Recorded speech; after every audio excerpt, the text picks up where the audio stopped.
اسی لیے اللہ تعالیٰ قرآن میں کہتا ہے اے مکہ کے مشرکو تم یہ دعویٰ کرتے ہو کہ تم ابراہیم علیہ السلام کے ماننے والے ہو، تم دین حنیف کے ماننے والے ہو، تم دین ابراہیم کے ماننے والے ہو۔ اے مکہ کے مشرکو تم جھوٹے ہو، تم جھوٹ بول رہے ہو۔ ان اول الناس بابراہیم للذین اتبعوہ وھذا النبی والذین آمنوا۔ اے مکہ کے مشرکو کان کھول کر کے سن لو، ابراہیم سے سب سے زیادہ تعلق اگر کسی کا ہے تو یا تو ابراہیم کے ماننے والوں کا ہے، ابراہیم کی پیروی کرنے والوں کا ہے، اور اس کے بعد اگر کسی کا سب سے زیادہ تعلق ابراہیم کے ساتھ ہے تو اس نبی جناب محمد رسول اللہ صلی اللہ علیہ وسلم کا ہے، اور ان کے اوپر ایمان لانے والے مسلمانوں کا ہے۔ اگلا مہینہ دسمبر کا آ رہا ہے، ہمارے عیسائی بھائی جو ہے 25 دسمبر کو کرسمس مناتے ہیں، عیسیٰ علیہ السلام کی پیدائش کی خوشی مناتے ہیں۔ دنیا کی نظر میں عیسیٰ علیہ السلام کے ماننے والے عیسائی ہیں، مگر میرے پیارے ساتھیوں اللہ کے پیارے نبی جناب محمد رسول اللہ صلی اللہ علیہ وسلم فرماتے ہیں انا اول الناس بعیسی ابن مریم فی الدنیا والآخرہ۔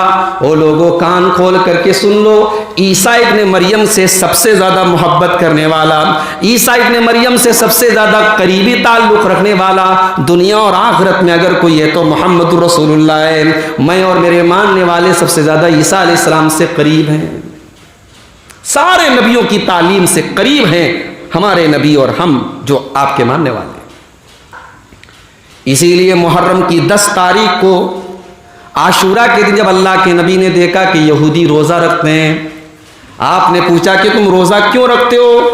یہودیوں نے کہا کہ ہم اس لیے روزہ رکھتے ہیں کہ اسی عاشورہ کے دن اللہ تعالیٰ نے موسیٰ علیہ السلام کو فرعون سے نجات دی تھی۔ نبی اکرم نے اپنے صحابہ سے فرمایا کہ اگر موسیٰ علیہ السلام کو واقعی محرم کی 10 تاریخ کو اللہ تعالیٰ نے فرعون سے نجات دی تھی فَنَحْنُ أَحَقُّ بِمُوسَىٰ مِنْهُمْ، تو یہودیوں سے زیادہ تو موسیٰ کے اوپر ہمارا حق ہے۔ یہودی تو جھوٹے اپنے دعوے میں، ہم تو موسیٰ کے سچے ماننے والے ہیں، لہٰذا آپ نے صحابہ کو حکم دیا کہ تم عاشورہ کے دن روزہ رکھو، اور چونکہ یہودی بھی روزہ رکھتے تھے اس لیے آپ نے 9 تاریخ کا روزہ رکھنے کی بھی تاکید کر دی تاکہ ان کی مخالفت ہو جائے۔ تو یہ ہمارے نبی کی دوسری خاصیت ہے میرے بھائی، کہ سارے نبیوں سے قریب ہیں ہمارے نبی۔ ہمارے نبی کی تیسری خاصیت، ہمارے نبی جناب محمد رسول اللہ صلی اللہ علیہ وسلم نے معراج کے سفر میں جب آپ بیت المقدس پہنچے تو وہاں پر آپ کو یہ مقام دیا گیا کہ سارے نبیوں کی موجودگی میں آپ کو امام بنایا گیا۔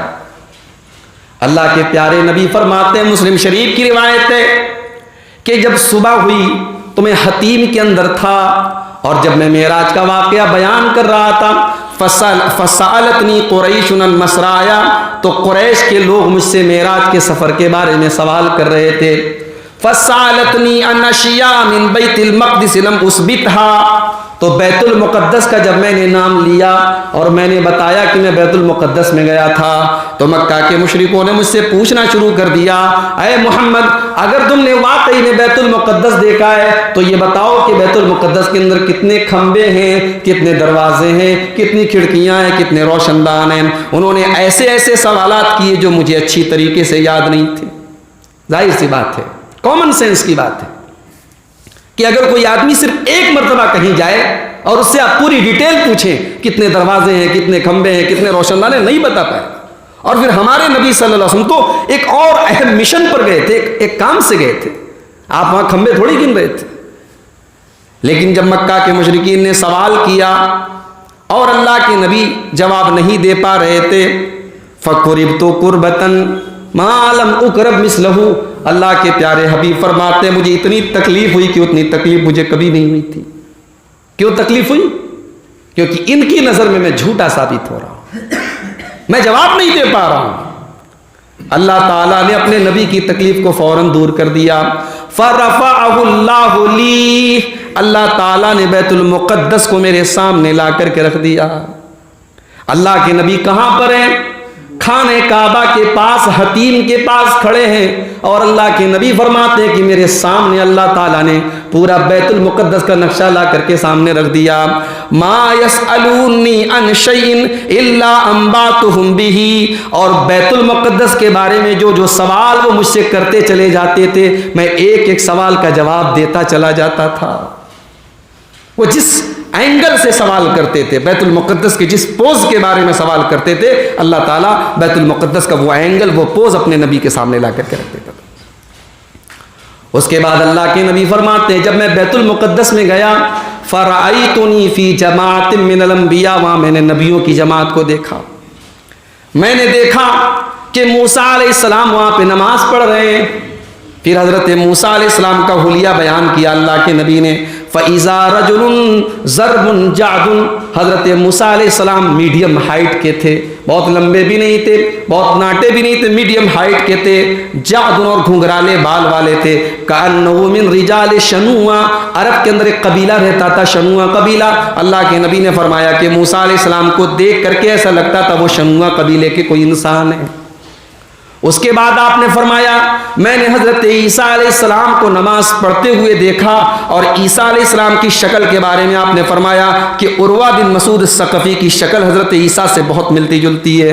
اس کے بعد آپ نے فرمایا کہ میں نے ابراہیم علیہ السلام کو نماز پڑھتے ہوئے دیکھا اور آپ نے فرمایا ابراہیم کی شکل سب سے زیادہ تمہارے نبی سے, یعنی آپ نے اپنی طرف اشارہ کر کے فرمایا کہ مجھ سے ملتی جلتی ہے. یعنی میں ابراہیم, چونکہ ابراہیم آپ کے باپ دادا, آپ کے آبا و اجداد میں سے تھے, آپ کے دادا تھے, اس لیے آپ کی شکل ابراہیم علیہ السلام سے بہت حد تک ملتی جلتی تھی. اس کے بعد اللہ کے پیارے نبی فرماتے ہیں, مسلم شریف کے الفاظ ہیں فحانت الصلاۃ. نماز کا وقت ہوا. یہ کون سی نماز تھی معلوم نہیں, اس لیے کہ معراج کا سفر تو رات میں ہوا ہے. ممکن ہے کہ یہ رات کی قیام اللیل کی نماز ہو. علماء نے اس نماز کے بارے میں لکھا ہے کہ اس نماز کی کیفیت ہم نہیں جانتے, یہ غیب سے اس کا تعلق ہے. جتنا بتایا گیا اس کے اوپر ہمارا ایمان ہے. فحانت الصلاۃ, نماز کا وقت آیا. اللہ کے نبی فرماتے فاممتہم, سارے نبیوں کی موجودگی میں ان کی امامت کا شرف اگر کسی کو دیا گیا تو جناب محمد رسول اللہ کو دیا گیا. سارے نبیوں کے امام ہیں جناب محمد رسول اللہ صلی اللہ علیہ وسلم. ہمارے نبی کی چوتھی خاصیت,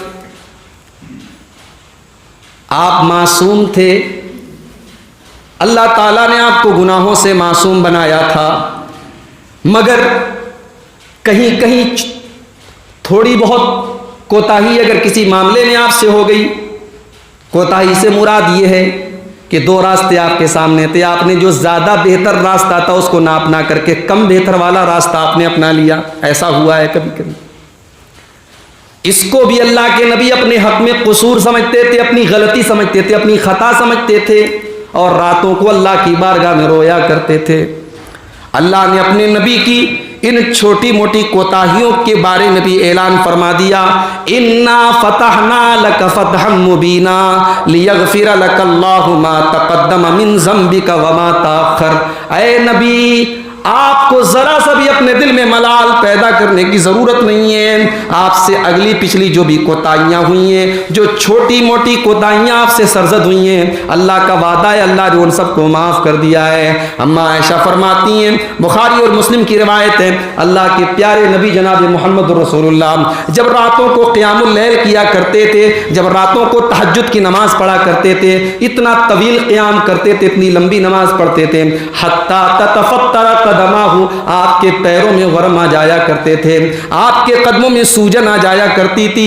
اما عائشہ نے پوچھا اے اللہ کے نبی, جب اللہ تعالیٰ نے آپ کے بارے میں اعلان کر دیا ہے آپ سے جو چھوٹی موٹی کوتاہیاں بھی اگر سرزد ہوں گی وہ بھی معاف ہیں, تو آپ کو اتنی محنت کرنے کی اور اتنا پریشان ہونے کی ضرورت کیا ہے؟ نبی اکرم فرماتے ہیں اے عائشہ, ٹھیک ہے اللہ تعالیٰ نے مجھ کو یہ مقام و مرتبہ دیا ہے, افلا اکون عبدا شکورا, اللہ تعالیٰ نے یہ نعمت مجھے دی ہے, کیا اس نعمت کے اوپر میں اپنے رب کا شکریہ نہ ادا کروں, کیا میں شکر گزار بندہ نہ بنوں؟ یہ ہمارے نبی صلی اللہ علیہ وسلم کی خاصیت ہے کہ اللہ تعالیٰ نے آپ سے سرزد ہونے والی ان معمولی کوتاہیوں کو, جو غلطی جن کو گناہ نہیں کہا جا سکتا, ان کو بھی آپ اپنے مقام و مرتبے کی وجہ سے اپنے حق میں غلطی سمجھتے تھے اور ان کے بارے میں بھی اللہ نے اعلان کر دیا کہ وہ معاف.